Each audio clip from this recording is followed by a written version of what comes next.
Hi నమస్తే, welcome back to our channel. ఈరోజు మన వీడియోలో వంకాయ టమాటో చట్నీ ఎలా ప్రిపేర్ చేసుకోవాలో చూద్దాం. ఈ చట్నీ ఒకసారి ఈ విధంగా ట్రై చేయండి. మళ్ళీ ఎప్పుడు చట్నీ చేసినా ఇలానే చేయాలనిపిస్తుంది, అంత టేస్టీగా ఉంటుంది.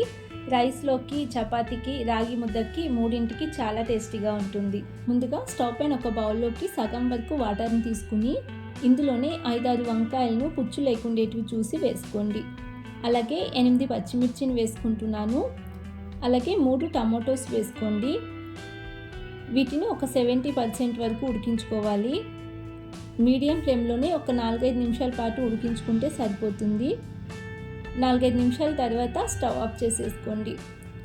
ఇది కొద్దిగా చల్లారనివ్వండి. చల్లారిన తర్వాత ఇందులో ఉన్న వాటర్ని మొత్తాన్ని పక్కకు వంచేసి తీసుకోండి. వంకాయలను ప్లేట్లో తీసి పక్కన పెట్టుకోండి.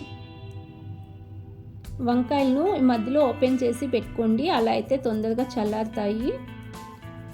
అన్ని వంకాయలను కూడా ఈ విధంగా మధ్యలో ఓపెన్ చేసి పెట్టుకోండి. తర్వాత ఈ టమాటోస్ని కూడా ఈ పై పొట్టు తీసేసి ఒక ప్లేట్లో తీసి పక్కన పెట్టుకోండి.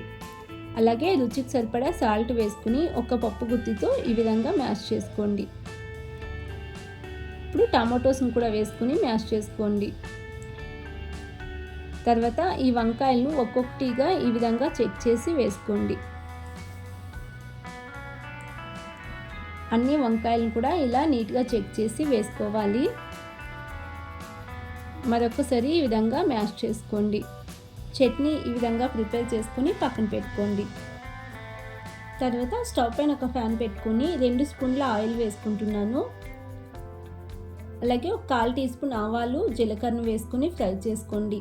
అలాగే ఒక ఉల్లిపాయను చిన్నగా కట్ చేసి వేసుకుని కొద్దిగా సాఫ్ట్ అయ్యేంత వరకు ఫ్రై చేసుకుని ఇందులోనే కరివేపాకును కూడా వేసుకుని ఫ్రై చేసుకోండి. అలాగే 2 ఎండుమిర్చిని కూడా తుంచి వేసుకోండి. ఈ పోపు కొద్దిగా కలర్ చేంజ్ అయ్యేంత వరకు ఫ్రై చేసుకోవాలి. ఈ విధంగా ఫ్రై అయిన తర్వాత ఇందులోనే 1/2 టీ స్పూన్ పసుపును వేసుకుని మిక్స్ చేసుకోండి.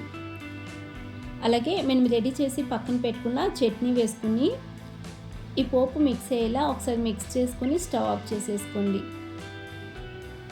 తర్వాత చివరిగా చిన్నగా కట్ చేసుకున్న ఉల్లిపాయ ముక్కల్ని వేసుకుని ఒక బౌల్లో సర్వ్ చేసుకుందాం. ఇలా ప్రిపేర్ చేసుకుంటే వంకాయ టమాటో చట్నీ రెడీ అండి. ఒకసారి ఈ విధంగా ట్రై చేయండి.